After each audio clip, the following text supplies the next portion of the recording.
Hello, Friendly Man here once again, and I am here to give you another chess lesson. Now, this chess lesson is a little bit different. This game is actually quite bad.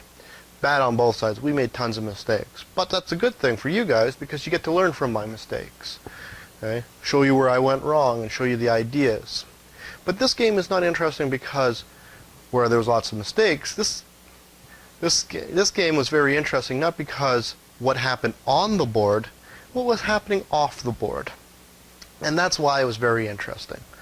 Okay, so this was Canadian Open 2004. I'm not going to tell you guys any names or anything like that. I don't want to embarrass anybody. This is not the reason why I'm making these channels or YouTube videos. I just want to show you this game, you know, and it's pretty nice. I like it at one point. And so what happened was, you go to the tournament hall and you go, okay, you look at your name, you go, okay, I'm there, and then you go, oh, I'm there, and then I oh, you know, then you find the opponent you're playing. So I'm on board 17, okay, and I'm like, and I look at the guy's name, and I'm like, oh, I know this guy. I don't know him personally, but I played his dad the prior year in 2003. And I have a victory over his dad. Okay? And so I'm like, oh, I'm going to be able to play the whole family, you know? It's a whole family affair. Sometimes that happens in tournaments and stuff like that. You play, you know, you just play the whole family kind of a deal. Like, they bring the whole family there.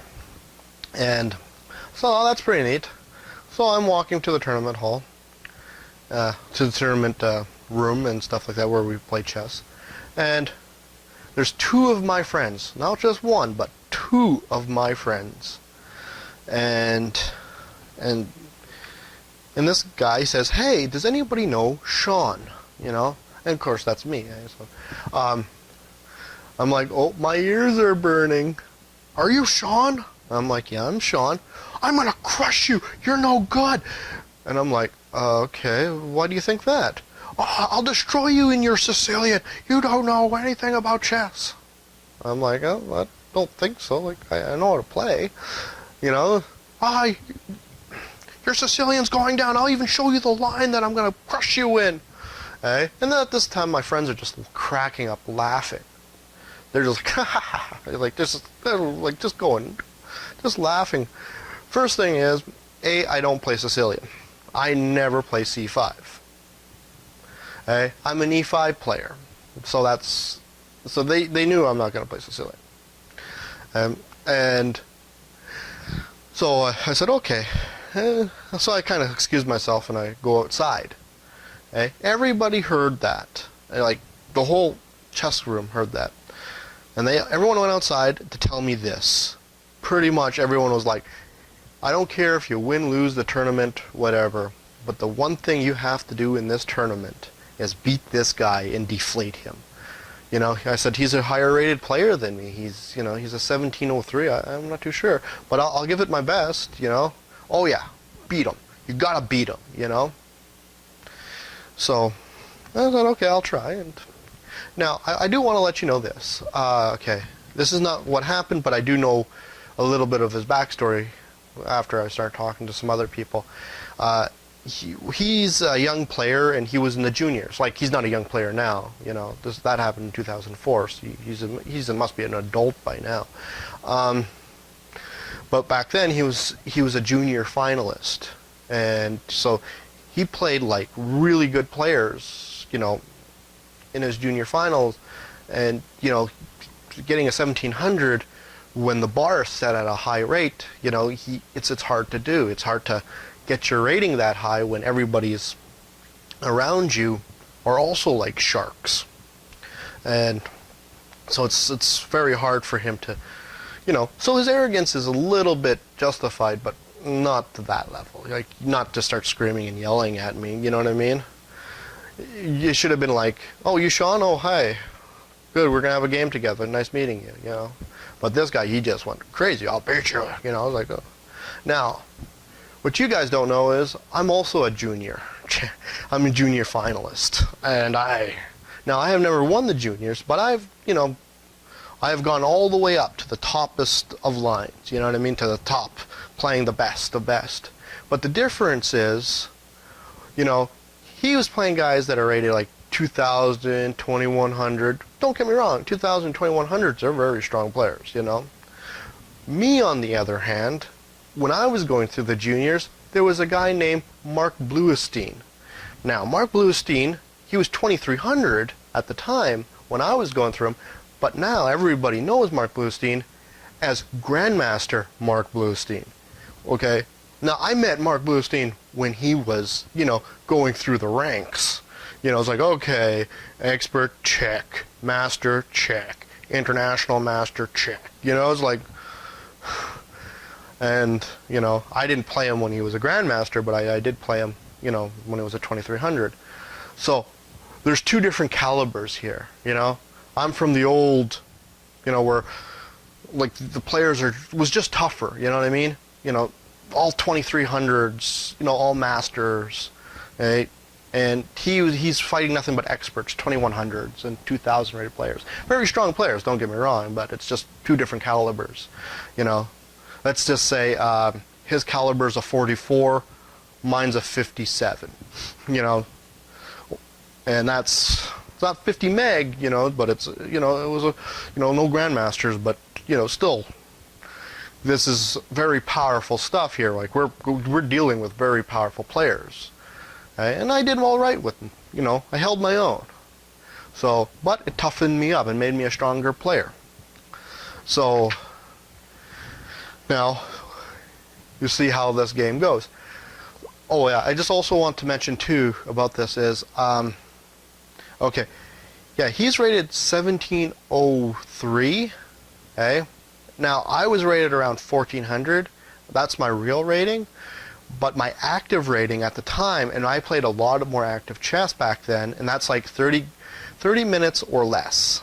Now, okay, the rules have changed since 2004. The rules was like, the rules changed now to 5 minutes and less. So a blitz game is now an active game. But back when I was playing, it was 30 minutes or less, you know, so a lot of, so I was, you know, playing just 1 hour games for tournaments, and my rating back then was 1780, I think it was 1780. So, you know, I was higher rated in the active thing, so I wasn't really too scared about him because I have beaten players at a higher level than this guy. But, you know, now like my real rating is, you know, is closer to 1800. So that's why I'm like, okay, you know, but I don't think I was playing like an 1800. I was playing like a 1700. You know, this is like a 1700 game. So, but, you know, I have to, you know, there was a lot of stuff I had to learn. And my old age, I'm like, okay, I know where I improved. I improved a lot. Just looking at this game, I can see lots of improvements and stuff like that. Okay, let's get on to the game.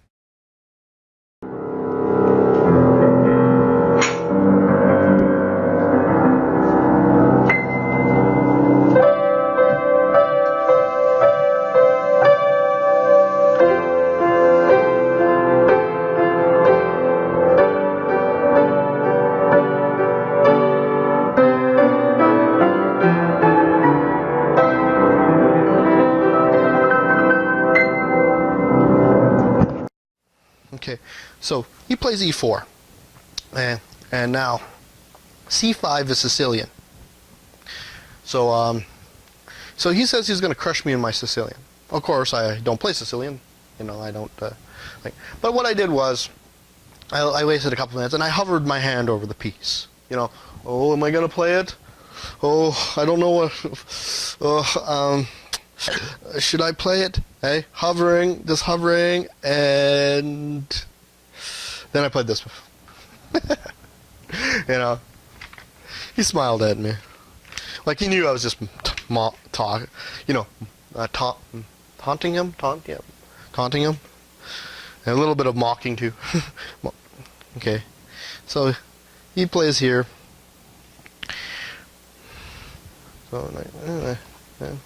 So okay, I played there. So an opening that I like to play is called the Royal Lopez for black. It's a really fine opening for black. if I can get into the Marshall line, you know, Marshall variation, like I'm in my element, man. I'm having fun. But he didn't play that. He played this. He played the two knights defense, you know. But I didn't play the two knights defense. Like if I played here, it would be the two knights defense. And I play it now. I really like it. But back then, I was a little bit too scared of it because you're giving up way too much material, okay? And you're kind of like, your black side looks like, you know, he's just gone through a war zone. And white is like, he has this nice pretty pawns, you know, all his pieces, but there's some good stuff comes, you know, because you can able to move faster. So I didn't play that because I was a little too scared. So what I usually play is this move. I transpose it into the Italian. So he plays c3. d6. This is a bad move here. This is a mistake. It's very questionable. You know, don't play that move. What I should have played was to play this. You know, like I didn't know my openings very well back then. You know, and so so what happens is he's supposed to push take, and then I'm supposed to push d5 to break. Okay, and then I have the center. But I didn't know that back then. You know, so he could do this right now, and he can just like wipe the board off of me, and okay, because I don't have my knight there, it's just really bad. Okay, I thought, oh, if I, you know, go into a strong structure, you know, it's really good, but you know, not too good. He didn't know how to play it either. He played this move. That's just as bad. Okay, here's another bad move I played. This move, okay, it violates an opening principle. Okay, it's called knights before bishops. There's nothing protecting this bishop, so you know he could probably take here at one point. This isn't really that secure.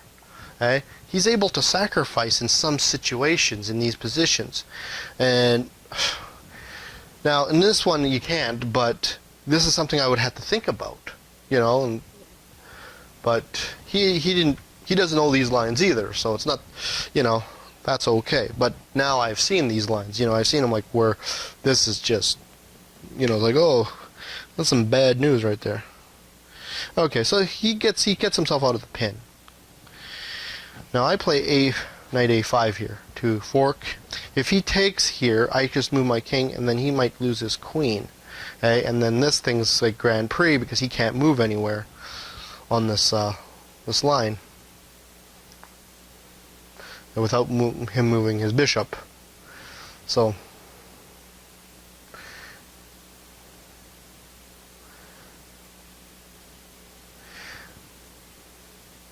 okay, and the bishop's protecting that square. So if he takes, you know, I move my king.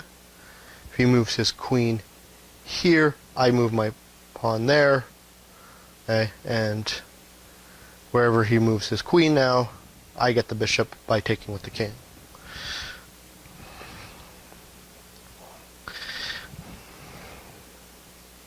Okay,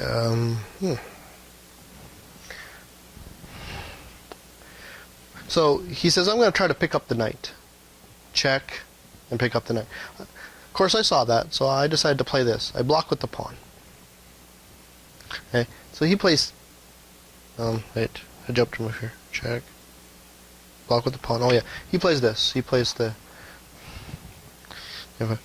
so this is a fork, but it doesn't really matter because I can take here and equalize the position. So he takes there, okay, and then I attack here. Now, if you're unfamiliar with this move, I did a double jump here, and there was a pawn here. So he can play a move called La Passante, okay? So, and that's what he did. He captures here, but I was expecting that, and then I was going to capture back here, okay, so to save my knight. And now it's, you know, it's good. But I drop a pawn in the process. This move right here.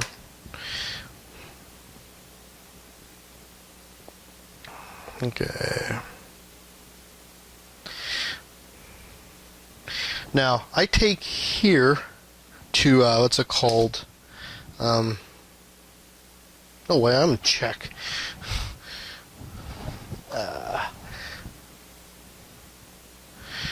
What did I do? Okay, yeah, there we go. So, I made a mistake here. Another mistake. What I should have done was I should have maybe moved my queen here. Hey, he can't take here because my knight's watching it, and it would have stopped the, you know, of me losing all the pawns. So, but I didn't play that. I decided I'll have to move here. Move my king away. That stops me from castling. So he says, okay, I'm going to put more pressure onto this piece. That was well played. And I decided, okay, I'll take here, attack the queen, and then he takes here with his queen. So now I'm down 2 pawns. But it doesn't really matter because it's not about losing pawns, it's about having initiative. You know, I am also a gambit player. Knowing gambit style, it's very important. It's not about how much moves you make, it's about having the initiative. And that's what I'm doing. I'm trying to have the initiative. All these pawns were in my way, now they're out of my way. But okay, granted, I'm still down 2 pawns and I'm not really getting too much out of it.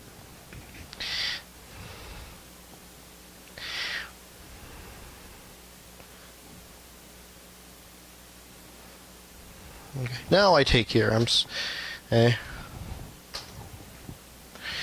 So he doesn't take back. He takes here. Okay. Then I take here. Takes here. I take there. There you go. So now I'm, I got my pieces connected. They're pretty good. Okay. Now he takes here. So now I have to keep my initiative going. Like, where's his weak stuff? Where's his weak pawns? Center is kind of weak for him. I got a pawn in the center. He has these double up pawns. He has a couple pawn islands. My end game is a little bit better than his. But he's still up 2 pawns. But this pawn's not really doing too much either. It's kind of like a weakness for him. Okay, so his, he's technically like up a single pawn. This one's kind of not that good. But if he starts activating it, then it could get better. And I'll save that for a little bit later. Okay. Now we're on A to D8. King E2 to guard. And now I attack this pawn. And now it stops his knight from moving out, stops his rook, you know what I mean, from him to getting active. D1, rook on A to C8, okay, putting more pressure. Okay, I have a tactic. I can take here with the rook, knight takes, king takes, and I have a fork here. He moves, I take here, king takes, now it's a rook. Okay.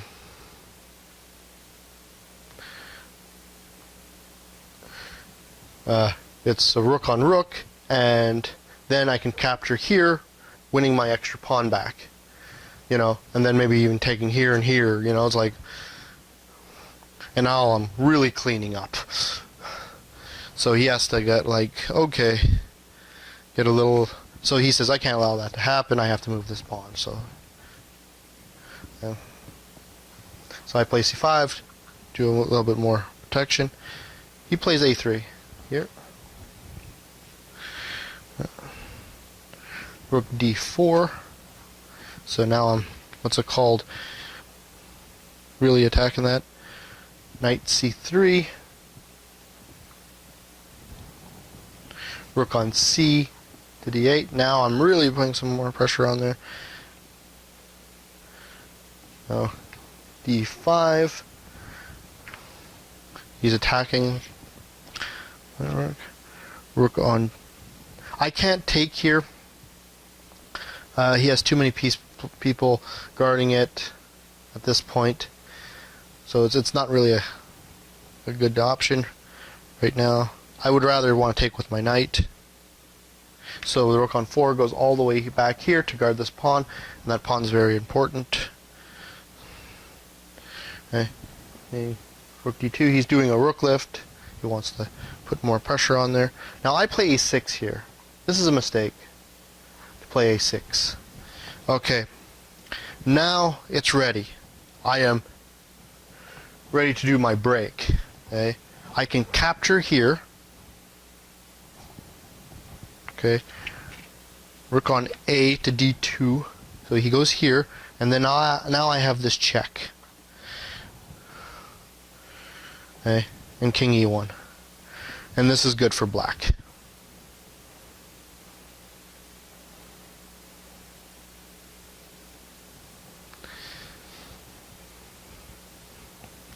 But I didn't play that, so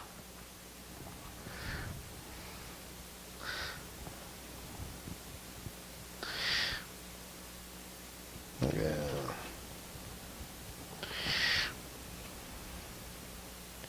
So he does rook c3. Oh, after I played my a6. So he gets his knight out. Now I can bring my knight back. I can't take here.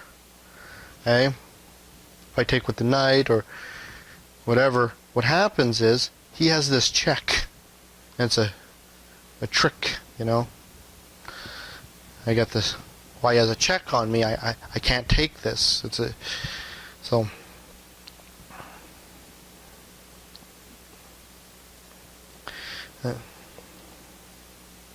So knight d4. He checks me anyways.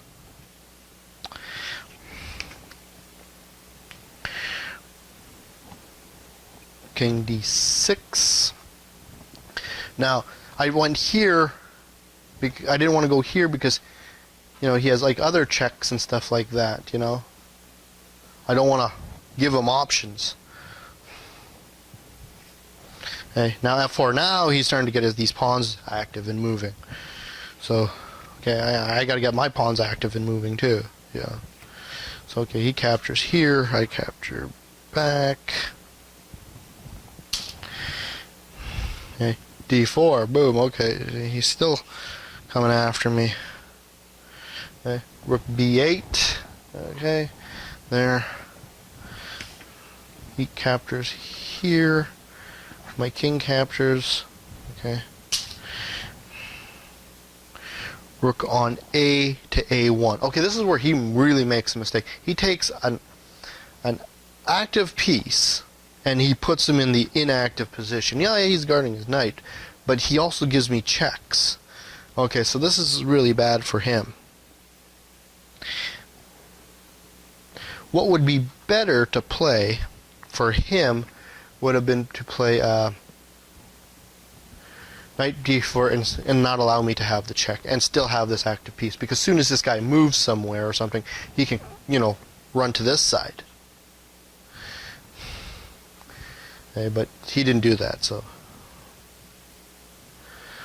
Okay, I do have a move here. Oh, sorry. Okay, here, and then I play rook b6. I play this move.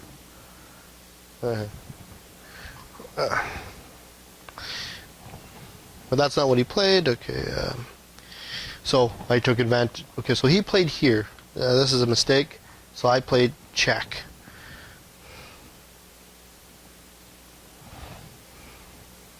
Okay, king e3. Maybe he shouldn't have played that. Maybe he should have played here instead. I think that would have been a little bit better to play, or maybe even come out here or something. This is not that good, because now I have this move. Sorry about coughing. I should have turned off the mic. Okay.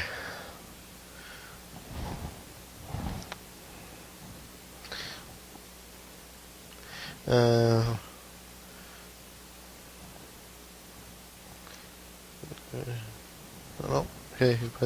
Knight5.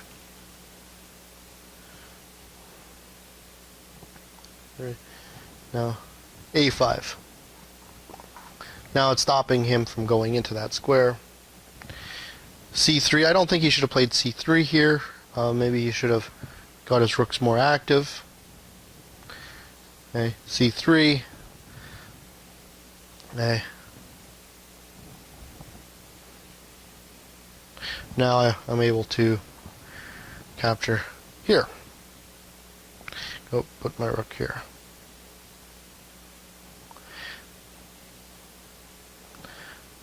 Okay.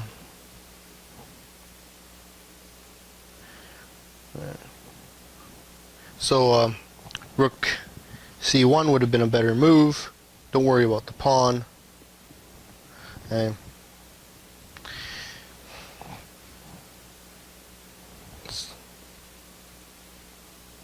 So he plays this. This is a mistake to play that.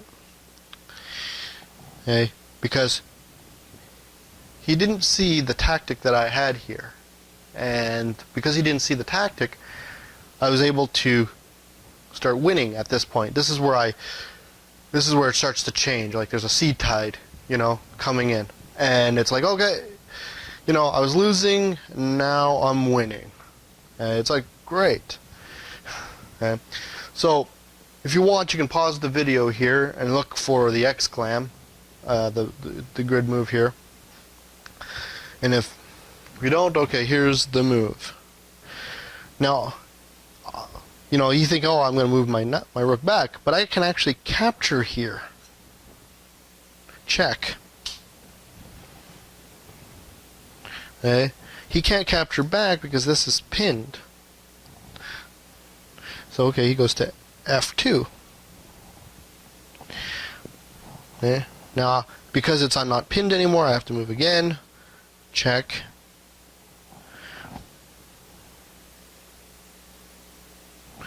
There was a better move here. I could have played here instead. Okay, and then he could play king f1.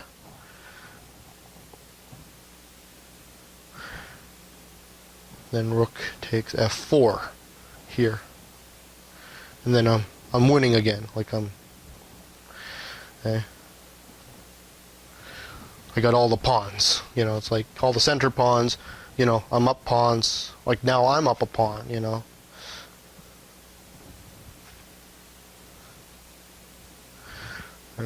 But it's a little tricky. Don't get me wrong. It wasn't simple. Okay. Where was it?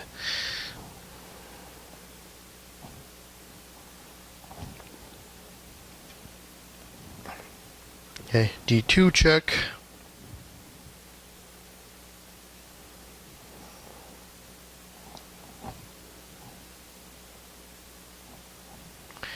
King f, where? d2.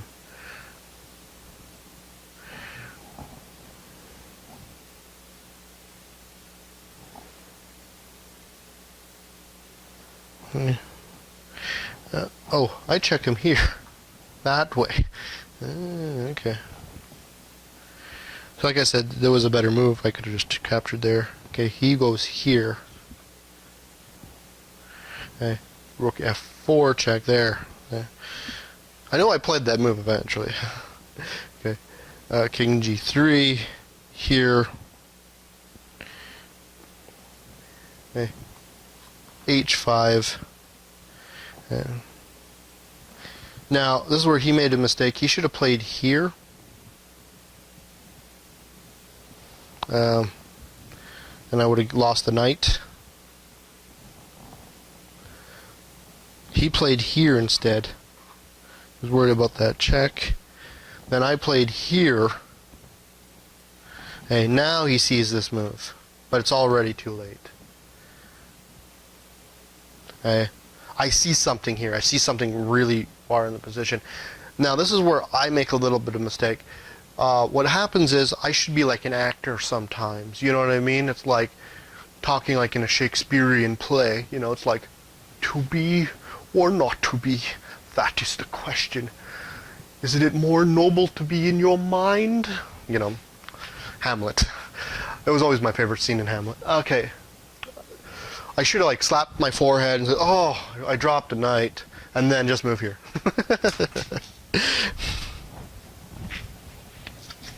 And move here. And it's like, okay. But I wasn't Hamlet. Okay? I'm so focused, so committed. I see something. Now, I want you to take a look at it. Take a look at it, press pause if you have to. Okay? I play it without hesitation, without thinking, because I see this. It's like, boom, right there. I saw it a couple moves back. Okay? But I'm very, it's like, very, you know, it's like, oh, okay, this is very interesting here. Now, what I saw here, and I saw checkmate. Why I moved this piece so fast. Okay? He said, wait a minute, he's not resigning? If I take here, okay,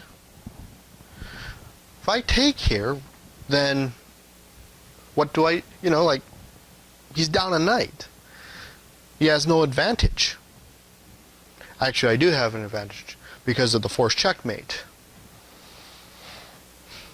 Now, okay, I'm going to show you the forced checkmate.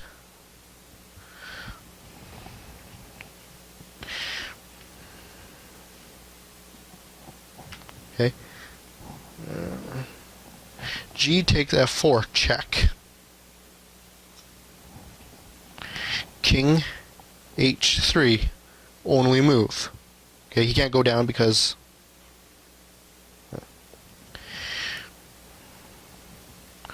Rook F3 check. Now he can't go down because of this rook, but he can't stay here because of the thing. But I leave this guy unguarded. He takes here. Okay. My king is blocking these three squares. This rook's blocking this square and this square. So he's kind of all surrounded. Okay, but I need a way to guard this pawn. And checkmate. This is what I saw when I sacrificed my bishop. My bishop. My knight. Oh, it's late at the night. I just want to let you know I'm a little tired. Okay, so checkmate. You know, so the king goes upside down here. He's done here. Okay? So, because I move so fast without thinking. Nope, wrong way.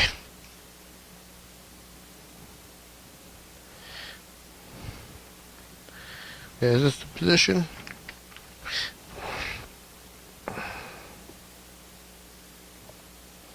This is the position. He doesn't play here. He plays this move, okay, to stop the threat. Okay, because now I can't go play down here. He also had another move. He could have played here too. Yeah, that's what I saw in the game.